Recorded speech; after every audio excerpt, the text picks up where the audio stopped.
and I would like to talk about the current efforts for Mycoplasma Hyopneumoniae control in reproductive herds.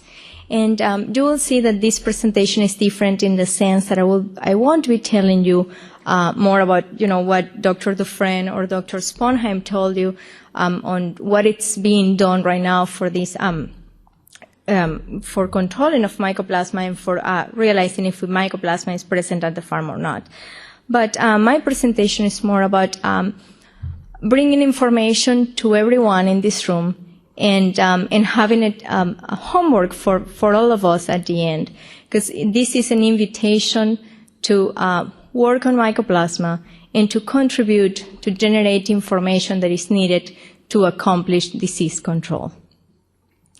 So basically what I'd like to tell you in general for this presentation is where we're at with mycoplasma control, what is it that we are seeing, what are the things that we're working on right now, and I'll talk to you about the Mycoplasma Task Force. And this is a working group that we put together. So in a sense, this presentation is not just what I've been doing, but this is the results of the efforts of a group that have met, and we have talked about what needs to be done or what we think needs to be done for mycoplasma control. And then I'll have a take-home message at the end. So where we're at for mycoplasma control. And over the years, we have heard mycoplasma is highly prevalent everywhere. And still, this is the scenario in the USA. We know, even though we don't have data supporting that we have a certain specific prevalence in the country, we know that most farms are positive for Mycoplasma hyopneumoniae, or we assume that this is happening, and this is a general assumption for the country. At the global level, we know that every country in the world where pigs are raised, there is mycoplasma, except in Switzerland. They underwent a national program of eradication, and they have a very low prevalence. It's not that the disease is, that the country is free of the disease. They still have endemic, the feral swine, or what they call the wild boar, is endemically infected for Mycoplasma hyopneumoniae, and every once in a while there is contact between these feral pigs and some pigs that are in outdoors, and then there is transmission of Mycoplasma hyopneumoniae. So even though they have a very low prevalence, they still have some issues with Mycoplasma hyopneumoniae. Something that we've been talking about, and maybe this is more recent, this is in the last 10 years or 5 years, I would say, is that we are not achieving the same level of control that we used to, or that we thought that we had for Mycoplasma hyopneumoniae. Maybe things are changed, but somehow everybody is on the same page saying, this is affecting me. I am not seeing the same level of control. And we as veterinarians, we know that it is our responsibility to try to get a better control. So at this point, we can say this control is less than ideal. On the other hand, we have eradication or elimination of the disease being a growing trend. And we have here Dr. Paul Jeske, who has been a champion in eradication of Mycoplasma hyopneumoniae. And this is something that is growing. We see this happening in other systems, and we have systems as a whole going towards that goal. And we cannot forget about the fact that now we're facing this antibiotic-free production. And this morning we have talks about it, and we saw one production system talking about their approach for that and why they are doing it. But when we think of mycoplasma, this is extremely important. This is a bacterial disease, and we cannot think about antibiotic-free production if we are positive for Mycoplasma hyopneumoniae. So this is something key in that case. Regardless of where we are working or what type of role we have within the industry, these control issues for Mycoplasma hyopneumoniae will affect us. And I have here, depending on the role that you have in the swine industry, you can be a practitioner, you can be out there seeing your clients and how they are suffering, and you trying to provide them with tools and procedures to try to control the disease. So that will be the way that you will be affected. Or either if you are in the industry and then you are offering products to try to to do something, vaccines or drugs that can help with treating Mycoplasma hyopneumoniae or preventing the pathogen and the disease in the system. Also, we have the people from the production systems who are dealing with this pathogen on a daily basis. And we have the people from the academia. Even though we don't have pigs and our experimental units are not positive for Mycoplasma hyopneumoniae, but we are the ones who need to provide, it is our social responsibility to generate information for the industry, for the benefit of the industry as well. So this affects us in a sense as well. So what is it that we are doing, or that I think this is what people are doing right now for control of Mycoplasma hyopneumoniae? So mainly, people are working on the GELT acclimation initiative. So we heard from Dr. Dufresne how to work in doing the acclimation of those animals that they are received. They may be negative from Mycoplasma hyopneumoniae, and we want to make sure that they are acclimated, that they have seen the bug, that they are no longer shedding and not posing a risk to other pigs. So that's something that is, people are working a lot on that right now. Also, we need to, some of the efforts are focused on the economic evaluation of disease and the freedom of it. Okay, so we have been trying, and we see people out there trying to put a value, an amount, a dollar amount to what it costs to produce animals that are free or not free of Mycoplasma hyopneumoniae, and then seeing that benefit of the production of healthy animals. And like I said before, elimination programs, this is something that people are really working on right now these days.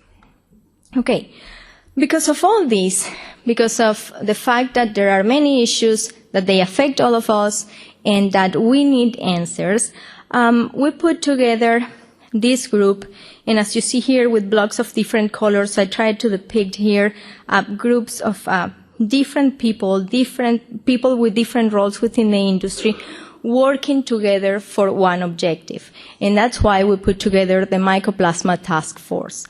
And this is no more than a working group.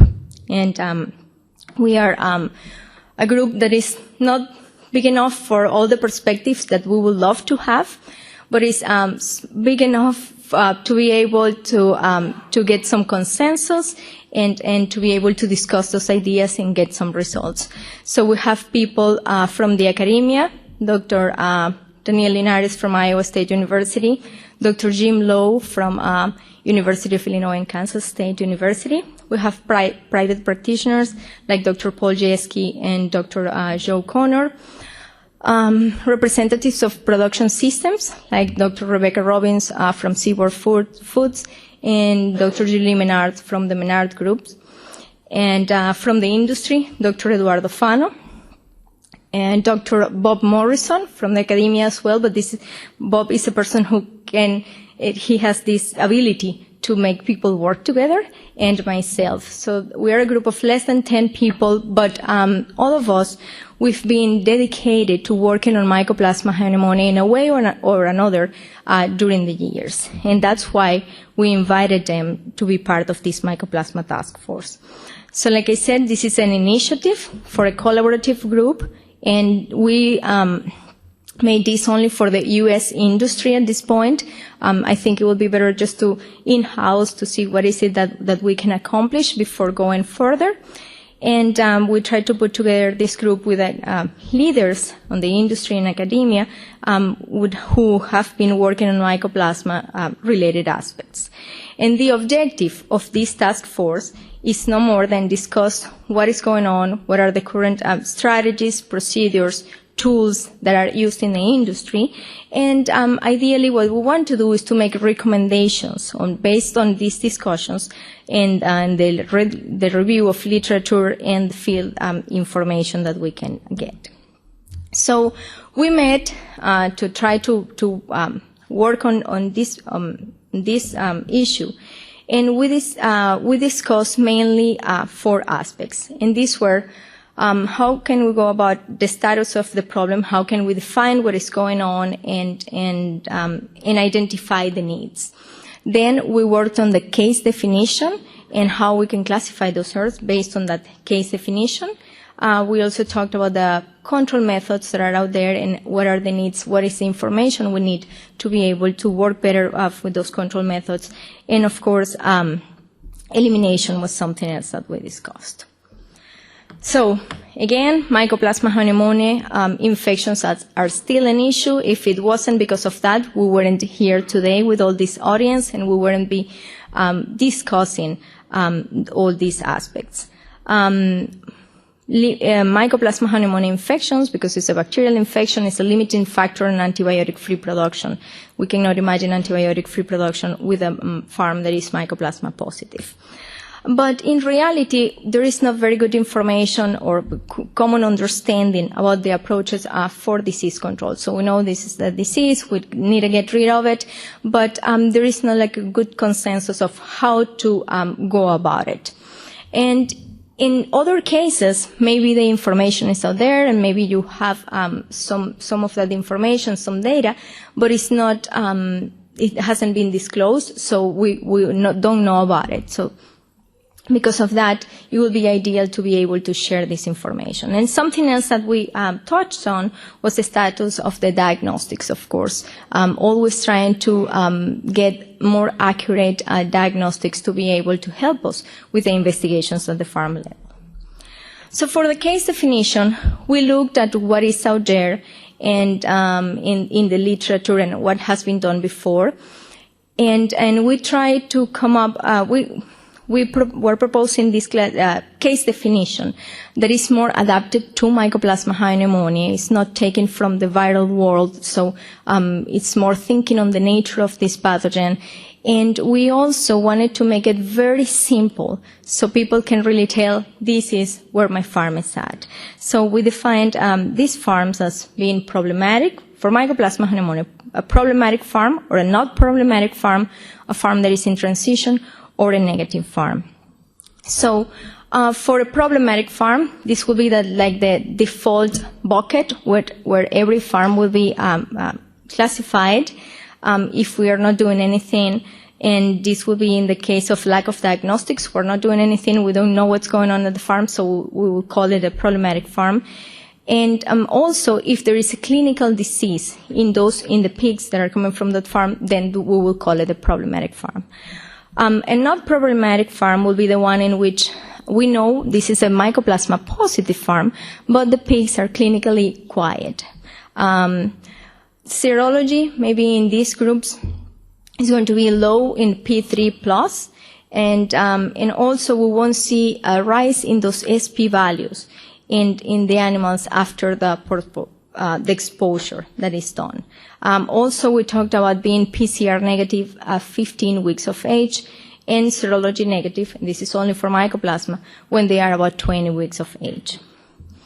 Then we will have the transition state for the farms, and this will be in the case that we have farms that have been in the non-problematic bucket for for about a year or over a year.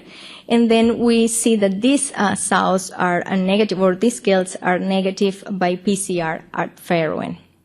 And then finally, we have the negative farms, in which we will know that these are negative because they are not even vaccinated for Mycoplasma Hyopneumoniae, and maybe these are the ones that we obtain after a depopulation or repopulation, or other type of elimination, but they do not practice vaccination. So maybe in essence, in that transition, we can have farms that are practically negative to Mycoplasma Hyopneumoniae, but because of the fact that they are vaccinating, we are going to be calling those a transition, farm in transition.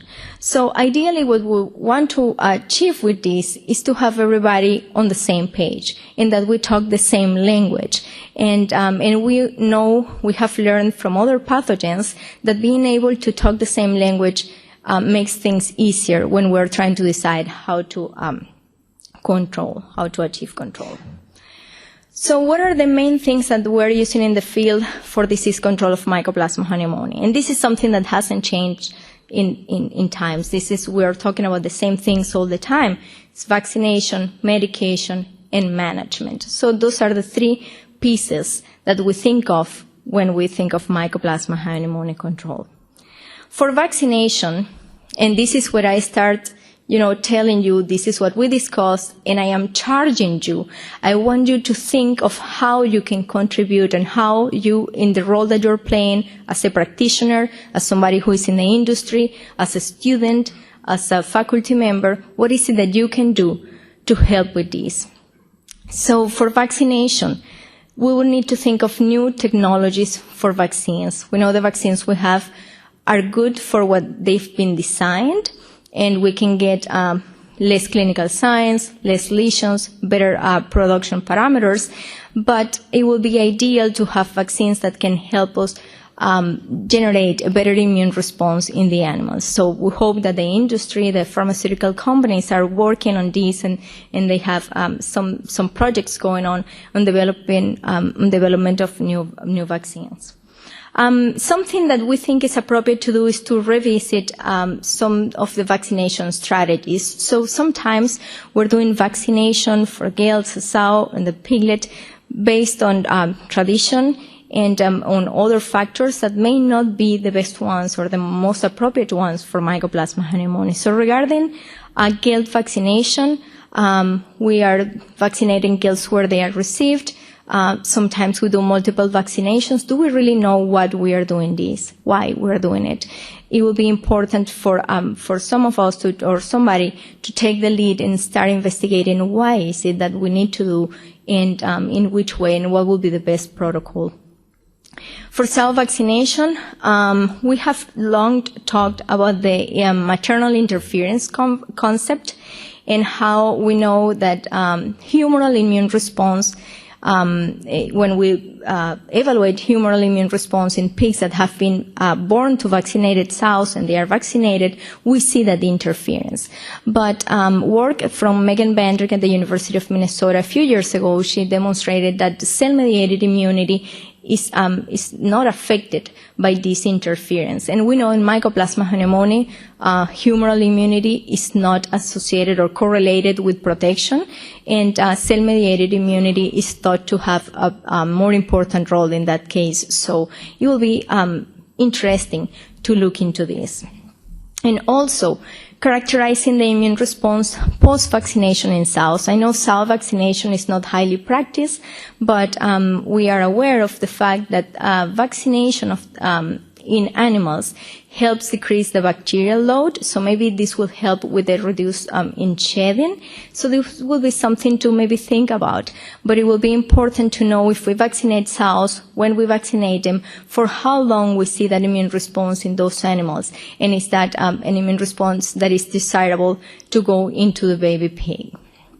And also, about piglet vaccination, I would like to mention that maybe because of the fact that it is convenient, we are using different timings for vaccinations based off what is we need to do at a certain time for the piglets. But in reality, it should be that we should think of what is best for the dynamics of the infection and prevention of disease, and not only when it's more convenient to do it. Talking about medication, especially in this year when we're getting ready for the new regulations that will start in January, it's important for us to have a more concrete guideline on antibiotic use for Mycoplasma hyopneumoniae control. It will be ideal to have some thresholds based on the prevalence. So depending on the prevalence that we see in the sows, for example, and then looking at the cost benefit of that treatment, then using a different type of treatment or having a threshold for that. And in the same way, when we talk about prevalence at weaning in the baby pigs, it will be great to have a threshold to know when and how the treatment specifically will be for that group based on the prevalence at weaning. You may recall Dr. Carlos Pijuan used to talk about, and he had this hypothesis about the different scenarios that you will see in the farm based on the prevalence at weaning. Well, why not looking into those potential scenarios and having thresholds for treatments depending on those scenarios? Something else that we don't do much about is antimicrobial resistance for Mycoplasma hyopneumoniae. we know to look at the antimicrobial profile of a pathogen, of a bacterium, we need to have an isolate. We need to grow it and then do the testing. We have been able to isolate Mycoplasma hyopneumoniae. Other laboratories do it as well. It's not easy. It takes time, but it's doable, and it will be important to look into those patterns of disease, of antibiotic resistance, to make appropriate recommendations for treatment for this pathogen. Management is, in my perspective, one of the most influential factors on control of Mycoplasma hyopneumoniae. We have very good help with medication and vaccination, but what we do to the pigs, the way we move them, and that's going to affect very much how the disease is presented and how we get in transmission from one stage to the other. In the case of gills, we know that thinking on disease, not wanting to have a lot of disease transmission, we have been away from continuous flow and we have gone to all in, all out. Now we think that for gill acclimation, all in, all out may not be the best option. So maybe continuous flow is what we would like to have in those gill acclimation or GDUs, to be able to get everybody exposed in less time in a more appropriate way. So thinking on how we move pigs and how we separate them has an effect on what we're going to be seeing disease-wise later on with these animals.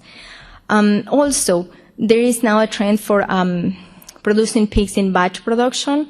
I'm not aware of studies looking into this, and we know it has an effect, a potential effect on stopping the transmission from one group to the other. But for Mycoplasma hyopneumoniae, is this ideal? Is this desirable? And taking into account that Mycoplasma hyopneumoniae is transmitted from the sow to the piglet, and that the time that the sow and the piglet are together, this lactation period is influential on the colonization of the animal, then maybe the batch fair wean and thinking on the wean age may have an effect on what we see in those cases. Also, parity segregation is a concept that is not very common, but we think it may have an interesting effect on Mycoplasma hyopneumoniae dynamics within the swine farms. It will be ideal, and this is what we would like to see, is that we get like a matching management with each one of those case definitions of these scenarios that we talk for the different farms. So we would recommend, if you have a not problematic farm, this will be the ideal approach to take in that farm. I think at last I will be talking about elimination and what are the efforts that are being done right now, and what are the needs we have for information to be able to get going with this. Ideally, for us as veterinarians, working with and producing healthy pigs should be the goal. And I am all for elimination, and especially being at the University of Minnesota and working with the Swine Disease Eradication Center. This is a goal of ours. But when we met with this group in the Mycoplasma Task Force, it was a common thing that we all talked about. It was the elimination is the way to go. How can we make sure that people understand the benefits of elimination, and what are the, at this moment, what are the walls, what is it that is stopping us for doing more elimination? And with Dr. Poljeski, we have talked about working and trying to get some numbers together to look at the economics of elimination and showing people the benefits of producing with pigs that are Mycoplasma hyopneumoniae negative. He's worked quite a bit, and we've published about the different strategies that can be used for elimination. But still, we have some issues with the acclimation and those exposure methods that seem not to be that easy to be applied at the farm level. Shortening the time for elimination, and in essence, this will be shortening the persistence of the pathogen, and that's a desire of everyone. In the past, I worked with Dr. Mike Kuhn, And we tried to look at the effect of vaccination and medication during the chronic phase of infection, trying to shorten that persistence of Mycoplasma Hyopneumoniae, and we weren't successful in trying to shorten that period, even during the chronic phase of infection. So maybe we'll have to look at this from a different perspective and trying to better understand what are the drivers of that persistence to be able to shorten that period for elimination. In some cases, elimination is not achieved, and we end up with farms that are still positive for Mycoplasma Hyopneumoniae, but they have a very low prevalence. And in that case, we wonder, is a low prevalence good enough? Is this what we want at the farm? Or do I really need to get to the point that I am totally negative for Mycoplasma Hyopneumoniae? So maybe this is a good status. This is where some people would like to be, depending on where the farm is located. So this is something to look into.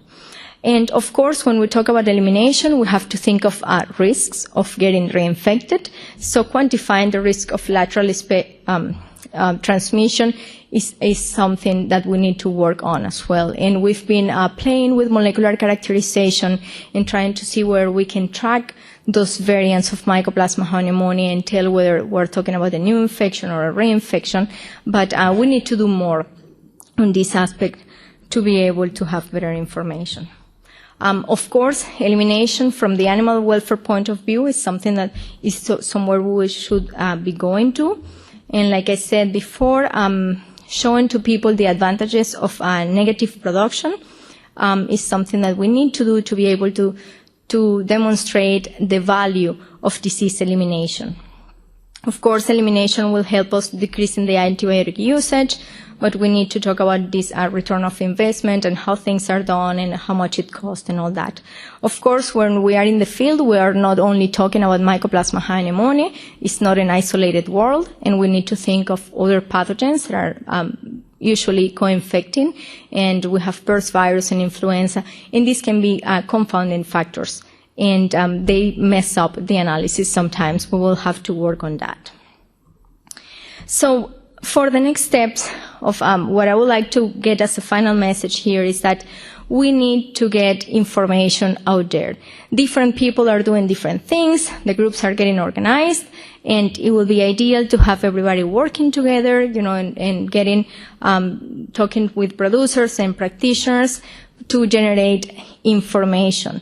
We need to do field trials. You guys are, and we all are in a position where we can do things in the field. If we get organized and we do very good designs, then we get meaningful information that we can share with the industry, and then being able to move forward with Mycoplasma Hyopneumoniae control.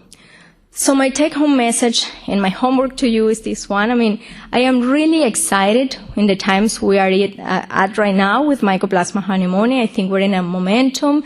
People are doing different things. We have big production systems, important practitioners looking at these issues and trying to work on it. So this is an opportunity that we can't miss. We can't let it go by. So information is needed, and there is interest to generate new information. But my message at the end is that we have to be open, work together, and share our results for the benefit of the swine industry. Only in that way we're going to be able to move forward. Thank you.